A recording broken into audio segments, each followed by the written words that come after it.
Hello बच्चों, स्वागत है आप सबका। तो बच्चों, जैसा कि 2-3 दिन से क्लास नहीं ले पा रहे थे कि इस वजह से कि थोड़ी सी हमारी तबीयत भी ठीक नहीं थी और इसी वजह से क्लास नहीं चल पा रही थी। लेकिन एक बार फिर से आपके सामने हम आ गए हैं अपनी क्लास को कंटिन्यू करते हुए। और आज हम जो करने जा रहे हैं चैप्टर नंबर 2 का सीरीज और पैरेलल कॉम्बिनेशन करने जा रहे हैं। जैसा कि मैंने पहला चैप्टर डिस्कस कर लिया है, सेकेंड चैप्टर का ऑलमोस्ट 75% पार्ट कवर कर लिया है और कोशिश करेंगे कि जल्दी ही इसको क्या करें, कवर करें, क्योंकि मेरे पास टाइम बहुत कम बचा हुआ है। तो आप लोग भी ऐसे जोर शोर से लगे रहिए, है ना। वीडियो को वॉच करिए, अच्छे से तैयारी करिए और रिटेन प्रैक्टिस जितना ज़्यादा हो सके उतना ज़्यादा करिए। राइट, तो चलिए शुरू करते हैं हम लोग। ठीक है, तो हमारा टॉपिक जो है वो है combination of capacitor. Combination of capacitor, that's हमारे टॉपिक हो गया, that is combination of capacitor. Combination of capacitor में दो चीजें हैं। एक है जैसा कि रेजिस्टेंस हम लोग पढ़ते हैं, क्लास 10 में आप लोग पढ़े होंगे, सीरीज कॉम्बिनेशन पैरेलल कॉम्बिनेशन पढ़े होंगे रेजिस्टेंस में। ठीक वैसे ही होता है यहाँ पे क्या, कैपेसिटर में। तो देखिए इसमें जो पहला चीज है वो है सीरीज कॉम्बिनेशन।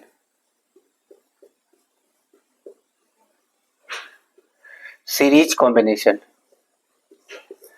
हम लोग सीरीज कॉम्बिनेशन डिस्कस करने जा रहे हैं। इसका सीरीज कॉम्बिनेशन का अगर पहचानने का तरीका है कि अगर एक ही वायर से दो या दो से ज्यादा कैपेसिटर कनेक्टेड होंगे, है ना, एक ही वायर से अगर दो या दो से ज्यादा कैपेसिटर कनेक्टेड होंगे या फिर करंट अगर डिवाइड नहीं हो रहा है तो फिर आप क्या करेंगे, सीरीज कॉम्बिनेशन कर। जैसे कि मान लीजिए कि ये हम एक फिगर बना रहे हैं, यहाँ पे एक कैपेसिटर यहाँ पे हमने लगा दिया ऐसे, है ना, और हमने इसको एक बैटरी से जोड़ दिया है। ये V वोल्ट की मैंने बैटरी लगा दी है, ये प्लस हो गया माइनस हो गया। इसका कैपेसिटर C1, इसका C2, इसका हमने क्या मान लिया, C3 मान लिया, है ना। यहाँ वोल्टेज ड्रॉप हमने V1 मान लिया, यहाँ वोल्टेज ड्रॉप V2 मान लिया और यहाँ वोल्टेज ड्रॉप क्या मान लिया, V3 मान लिया। देखिए एक चीज आप लोग याद रखिए कि अगर सीरीज कॉम्बिनेशन है ना, अगर सीरीज कॉम्बिनेशन है तो पहली चीज क्या रहेगी, all capacitor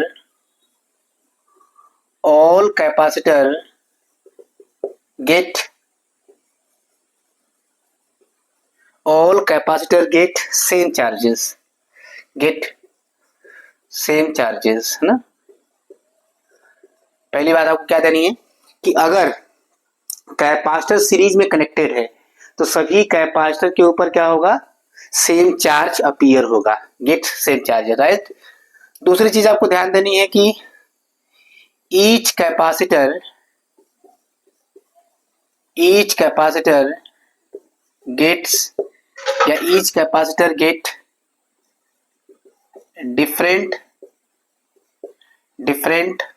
potential difference potential कह सकते हैं कि हर कैपेसिटर के अलॉन्ग क्या होगा, डिफरेंट पोटेंशियल होगा, है ना, बशर्ते कि उनका कैपेसिटर क्या हो, अलग अलग हो।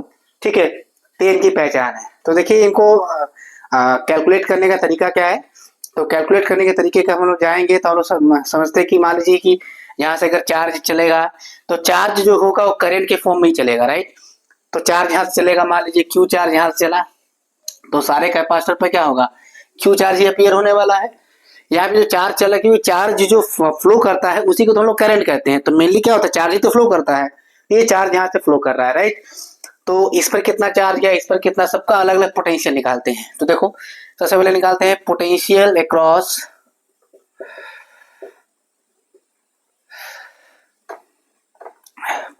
अक्रॉस C1, है ना, that is V1 equal to, देखो C इक्वल टू हम लोग पढ़े हैं Q बाई V, तो V इक्वल टू क्या हो जाएगा, Q बाई C। तो सेम चार्ज है तो दैट इज Q बाई क्या, C1। इसी तरह पोटेंशियल अक्रॉस C2 क्या हो जाएगा, that is V2 equal to Q by क्या, C2। V2 equal to Q by C2। इसी तरह पोटेंशियल अक्रॉस C3 क्या हो जाएगा, that is V3 equal to Q by क्या, C3। तो देखो सब पर पोटेंशियल क्या हुआ, V1 by Q by C1, V2 Q by C2 और V3 Q बाई C3 इस फॉर्मूले के अकॉर्डिंग। तो नेट अगर हम लोग चार्ज देखें कि नेट चार्ज कितना होगा, नेट चार्ज या नेट पोटेंशियल, नेट पोटेंशियल देखते हैं।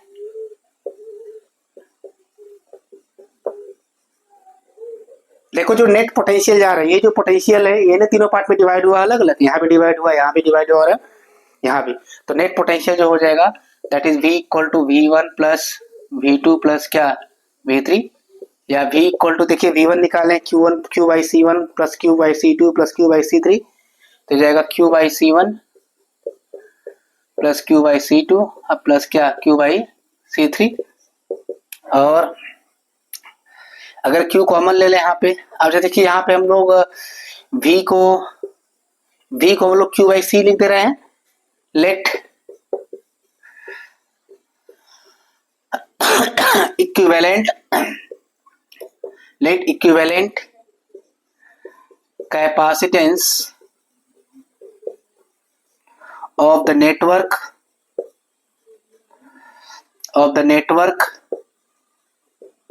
is C, है ना, C सीरीज मान ले रहे CS ना, देन Q बाई CS क्या हो जाएगा, Q by C1 plus Q by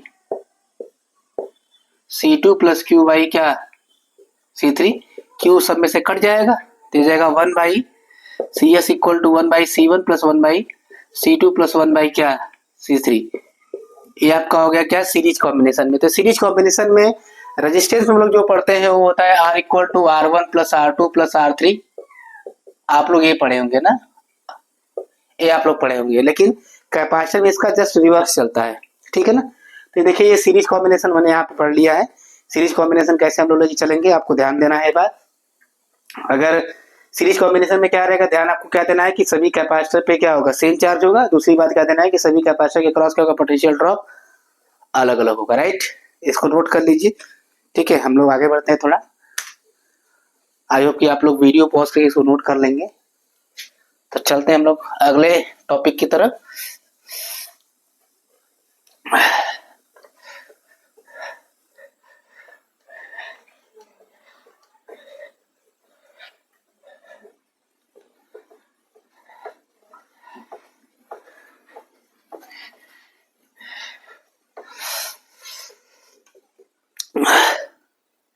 दूसरा जो इसका है बेटा वो है क्या, पैरेलल कॉम्बिनेशन ना।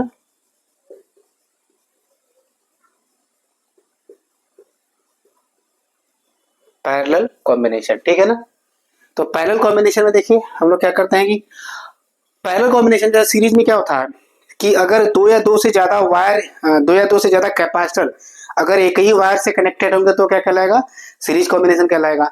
लेकिन पैरेलल में इसका उल्टा होता है कि अगर एक कैपेसिटर एक वायर से कनेक्टेड है, that is called what, parallel combination है, single wire single capacitor, right. तो आपका हो जाएगा क्या, पैरेलल, ठीक है ना। चलो तो पहले से फिगर बनाते हैं हम लोग। देखिए यहाँ पे हमने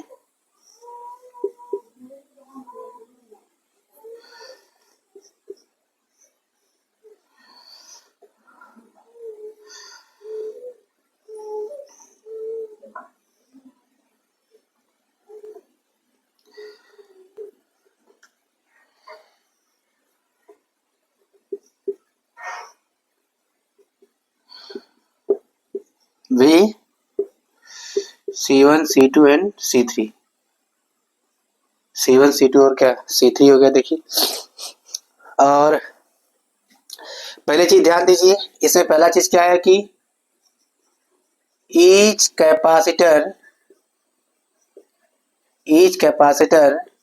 गेट्स डिफरेंट चार्जेस ना। Each capacitor gets different charges, सब पर चार्ज अलग अलग होगा। सीरीज में चार्ज क्या था, सेम था, यहाँ पे चार्ज क्या रहेगा, सबका अलग अलग रहेगा, राइट। दूसरा चीज क्या हो सकता है यहाँ, सेकेंड चीज ये हो सकता है कि ईच कैपेसिटर या ऑल कैपेसिटर कह सकते हैं,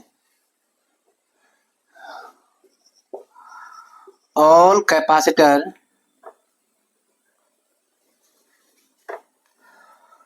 all capacitor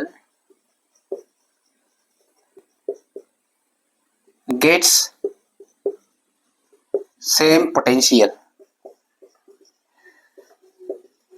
सेम पोटेंशियल मतलब कि जो पोटेंशियल यहाँ होगा वही पोटेंशियल यहाँ होगा, वही पोटेंशियल यहाँ होगा।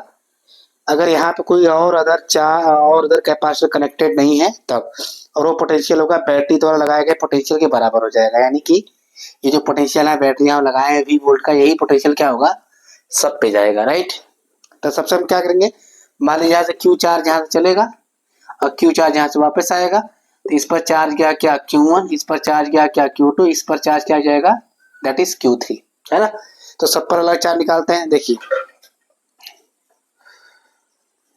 Charge across C1 that is Q1 equal to C1V, क्योंकि पोटेंशियल तो सेम रहेगा। तो फॉर्मूला देखिए क्या है, C equal to Q by V, तो Q इक्वल टू क्या हो गया CV। इसी तरह चार्ज अक्रॉस क्या C2 निकालेंगे तो C2 निकालेंगे तो क्या हो जाएगा Q2 बराबर C2V ना, ठीक है। इसी तरह चार्ज अक्रॉस अगर हम लोग C3 निकालें दैट इज Q3 बराबर C3V। अब नेट चार्ज जो होगा, net charge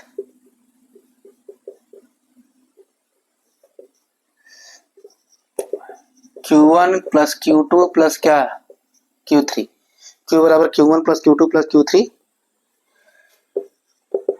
C1V plus C2V plus C3V, ठीक है। अब लोग मान लेते हैं कि जो नेट हम लोग का जो इक्विवेलेंट कैपेसिटेंस है, इक्विवेलेंट कैपेसिटेंस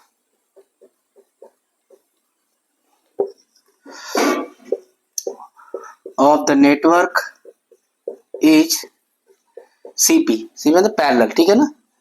देन यहाँ क्या हो जाएगा CV, तो CP इंटू V, पोटेंशियल तो वही रहेगा, C1V प्लस C2V प्लस क्या C3V, V सब में से कट जाएगा, तो CP बराबर क्या हो गया C1 प्लस C2 प्लस क्या C3, है ना। तो देखिए ये हो गया हम लोग का। तो जो हमको रजिस्टेंस पे जो सीरीज में मिलता है यहाँ पैरेलल मिलता है, जो यहाँ पैरेलल मिलता है वहाँ पे क्या मिलता है सीरीज में। ये बातें आपको विशेषकर ध्यान देनी, राइट ना। इसको अच्छे से नोट कर लीजिए, कोई भी कंफ्यूजन नहीं होना चाहिए, डाउट नहीं होना चाहिए। बहुत ही आसान डेरिवेशन है ना, बहुत आसान है, कभी कभी पूछ भी देता है, लेकिन इस पर ज़्यादातर क्वेश्चन वो होता है कि आपका जो एग्जाम में है इस पर न्यूमेरिकल ज़्यादा पूछता है ना, ज़्यादा चांस रहता है न्यूमेरिकल पूछने का, राइट। तो इसको हटा देते हैं हम लोग।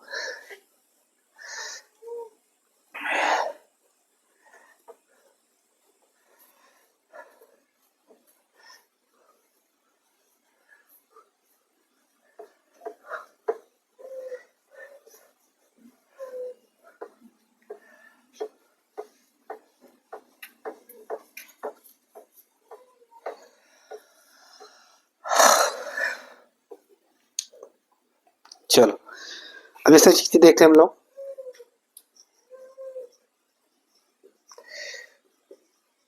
एनर्जी स्टोर्ड इन कैपेसिटर ना, इसी को लोग कहते हैं क्या एनर्जी स्टोर्ड इन कैपेसिटर, ठीक है। तो कैपेसिटर में जो एनर्जी स्टोर्ड होगी, क्योंकि हम लोग पढ़ चुके हैं कि कैपेसिटर काम ही होता है क्या इलेक्ट्रिकल एनर्जी या इलेक्ट्रिकल चार्ज को क्या करना स्टोर करना। तो कितनी एनर्जी वो स्टोर करता है, क्या करता है, हम लोग क्या कर देंगे इससे कैलकुलेट करने वाले हैं एनर्जी स्टोर को, ठीक है ना।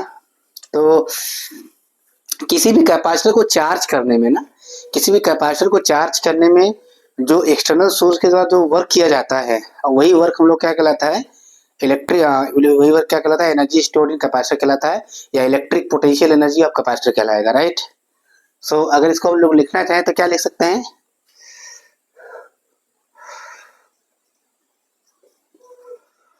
Work done by any external source, work done by any external source to charge a capacitor to charge a capacitor is known as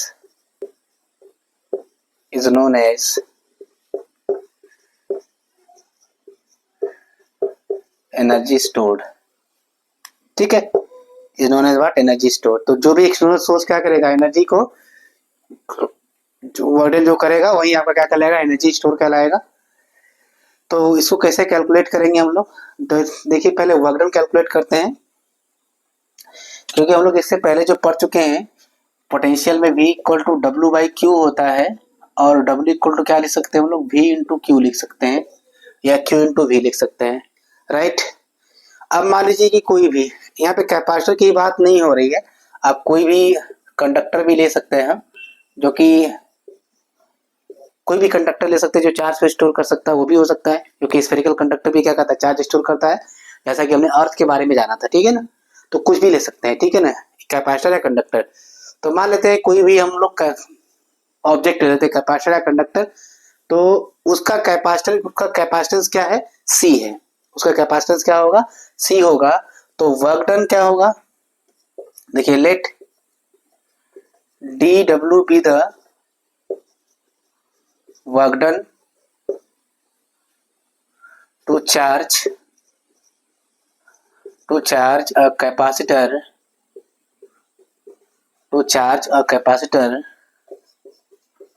up to voltage to charge a capacitor up to charge कितना, dq।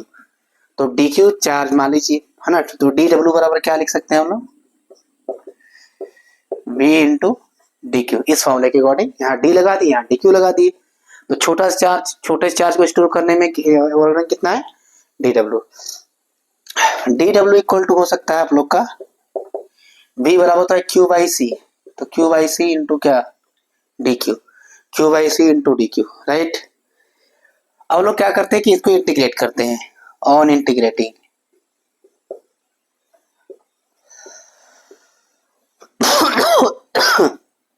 जरा इसको integrate करते हैं हम लोग, integration 0 से w, dw हो गया। देखिए 1/c कांस्टेंट है, और इसका इंटीग्रेशन करेंगे हम लोग 0 से Q0 तक कर लेते हैं, Q0 is the maximum charge, right. तो 0 से Q0 कर लेते हैं, Q dq, राइट ना। आपको पता है कि इंटीग्रेशन क्या होता है, पावर में एक ऐड करते हैं, उसी पावर में क्या करते हैं, उसी पावर से डिवाइड करते हैं। तो इसका इंटीग्रेशन तो W हो जाएगा 1/c, इसको करेंगे तो क्या आ जाएगा, Q स्क्वायर बाई क्या 2। ठीक है, इंटीग्रेशन आपको याद रखना है, फॉर्मूला इंटीग्रेशन का n x power n dx का इंटीग्रेशन क्या होता है। ठीक है, तो x पावर n की जगह यहाँ कितना दिया है, x, q को x मान लेते हैं, n की जगह दिया है 1 दिया है ना, तो 1 दिया है, तो पहले पावर में एक जोड़ेंगे, फिर उसी पावर से क्या करते हैं, डिवाइड करते हैं, राइट। ये हमारा रूल होता है। 0 से Q0, W equal to 1/c, Q0 square by 2, minus कितना हो जाएगा 0। ठीक है, अब यहाँ पे हम लोग का W इक्वल टू हो जाएगा, दैट इज कितना, हो गया 1/2 Q0 स्क्वायर बाई क्या C, 1/2 Q0 square by C। This is the work done. अब यही वर्क डन जो है पोटेंशियल एनर्जी के रूप में स्टोर होगा, है ना। तो अब ये इसी वर्क डन को हम लोग क्या सकते हैं, दैट इज U भी लिख सकते हैं, 1/2 Q0 स्क्वायर बाई क्या C भी लिख सकते हैं। ठीक है, तो देखो एक और फॉर्मूला हम लोग कह सकते हैं, Q0 square by 2, 1/2 Q0 square by C की जगह Q0 की जगह हम C भी लिखते हैं, है ना। U इक्वल टू 1/2, इसको अगर C भी लिखेंगे तो C भी स्क्वायर बाई C, दोनों का स्क्वायर होगा, C कट जाएगा, तो हो जाएगा 1/2 क्या C भी स्क्वायर भी हो गया आपका। देखो एक फार्मूला ये भी हो सकता है, और एक फार्मूला 1/2 C भी स्क्वायर भी हो सकता है। आप चाहे तो इससे एक और फार्मूला कैलकुलेट कर सकते हैं। एक और फार्मूला क्या बन सकता है, हम लोग V को Q बाई C अगर लिख देते हैं, नहीं C को लिख सकते हैं Q भी। देखो U इक्वल टू 1/2, और C को लिख सकते हैं Q by V into V square, तो एक V से एक V कट गया, तो U बराबर 1/2 Q भी आया। तो बेसिकली आपके पास देखो तीनों फार्मूले आप ले सकते हैं, कोई भी ना, ये वाला फार्मूला आप इस्तेमाल कर सकते हैं, ये वाला भी इस्तेमाल कर सकते हैं और ये वाला भी इस्तेमाल कर सकते हैं। ठीक है, तो तीनों में से कोई भी फार्मूला आप इस्तेमाल करते हैं, क्वेश्चन के दिए गए जरूरत के अकॉर्डिंग रहेगा। ठीक है ना, तो ये अच्छे समझ में आ गया होगा मेरे ख्याल से। आप लोग इसको जल्दी से नोट कर लीजिए, फिर हम लोग आगे बढ़ते हैं। नोट्स अपना बनाइए, प्रॉपर बनाइए, ठीक है ना। जितना आप रिटेन प्रैक्टिस करेंगे उतना ही आपके लिए अच्छा होगा, राइट। वीडियो को पॉज करके इसको नोट कर लीजिए, फिर हम आगे बढ़ते हैं।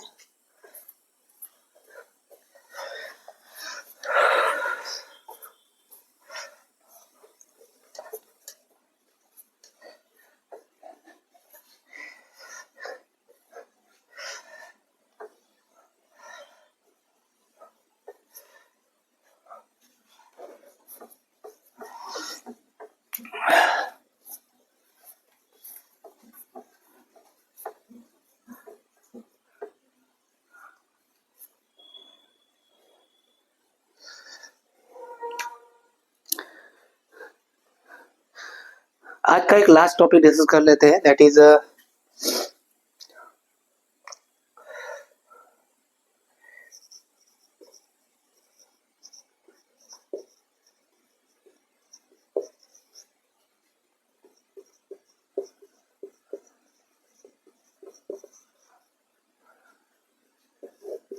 This is the topic energy density in capacitor. ठीक है ना, कोई कैपेसिटर है, एनर्जी डेंसिटी। पहले समझते हैं कि एनर्जी डेंसिटी होती क्या है।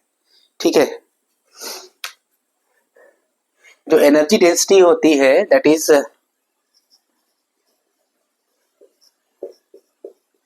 टोटल एनर्जी, है ना, total energy per unit volume, per unit volume in a capacitor. Total energy per unit volume in a capacitor, that is your energy density, यानी small U equal to capital U by V. V मतलब volume हो गया ना, total energy upon total volume, right. अब कोई भी capacitor है मान लीजिए ना, लेट सपोज कोई भी कैपेसिटर हम लोग मान लेते हैं, है ना।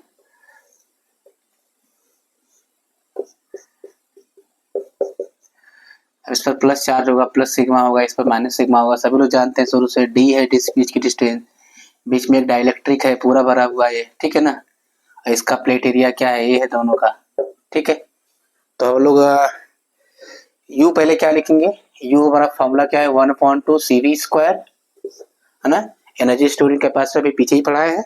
और वी मतलब वॉल्यूम, इसका वॉल्यूम क्या लिखोगे, तो इसका एरिया ये है और बीच का गैप डी है, तो वॉल्यूम क्या हो जाएगा, A into d, right, A into d. U equal to हो गया 1/2 CV square, 1/2 C capacitance of parallel plate capacitor with dielectric का फॉर्मूला लगाएगा यहाँ पे, तो हो जाएगा K A epsilon naught by क्या डी इंटू वी स्क्वायर, ठीक है। अच्छा v को भी हम लोग चाहे तो लिख सकते हैं क्या, v बराबर होता है e बाई क्या d ना, और नीचे हो गया a इंटू डी हो गया यहाँ पे, सॉरी ये फॉर्मूला गलत लिखा हुआ है यहाँ पे, v बराबर था e इंटू डी, ठीक है। तो देखिए बेसिकली हम लोग का ये क्या बन गया यहाँ से 1/2 के A epsilon not upon D E square D square. अब नीचे देखिए डी चला गया है तो यहाँ पे भी हो जाएगा, यहाँ पे लिख दिए ए इंटू डी, है ना। तो देखिए ये दोनों डी से कट गया, ये से कट गया, तो u बराबर हम लोग को क्या मिला 1/2 के बचा है, एप्सिलॉन नॉट बचा है और ई स्क्वायर बचा है ना। इफ कैपेसिटर के बीच में कोई एयर भरा होता या vacuum, for air slash vacuum के बराबर क्या हो जाता है 1 ना, देन यहाँ से खाली के गायब हो जाएगा, वहां रख देंगे तो u बराबर हो जाएगा आपका क्या 1/2 एप्सिलॉन नॉट ई स्क्वायर, ठीक है। तो देखिए ये हमारे पास एक्सप्रेशन है एनर्जी डेंसिटी इन कैपेसिटर, बहुत बार पूछा गया मतलब बहुत बार पूछा गया है ना। और इस क्वेश्चन को घुमा कर अगर वो पूछना चाहें तो ऐसे भी पूछ सकते हैं कि प्रूव दैट, इसी क्वेश्चन को घुमा करके पूछना चाहें तो कैसे पूछ सकते हैं कि prove that energy density of capacitor is directly proportional to square of electric field. Prove that energy density of capacitor is directly proportional to square of electric field. देखिए ये कांस्टेंट है ना, तो स्क्वायर ऑफ इलेक्ट्रिक फील्ड के constant मतलब कि आपको proof यही करना है, लेकिन आप तो डायरेक्ट नहीं पूछ रहे हैं है ना, अब थोड़ा सा घुमा के पूछ रहे हैं। तो सीबीएसई में कई क्वेश्चन घुमा के पूछे जाते हैं, जिसको आपको ध्यान रखना है। इसको अच्छे से नोट कर लीजिए, वीडियो को पॉज करके और रिटेन प्रैक्टिस कीजिए, जितना हो सकता है उतना प्रैक्टिस कीजिए, ठीक है ना। तो चलिए अगले क्लास हम लोग क्या करेंगे, इससे रिलेटेड क्वेश्चन करेंगे। ओके, तब तक के लिए thank you so much, bye bye.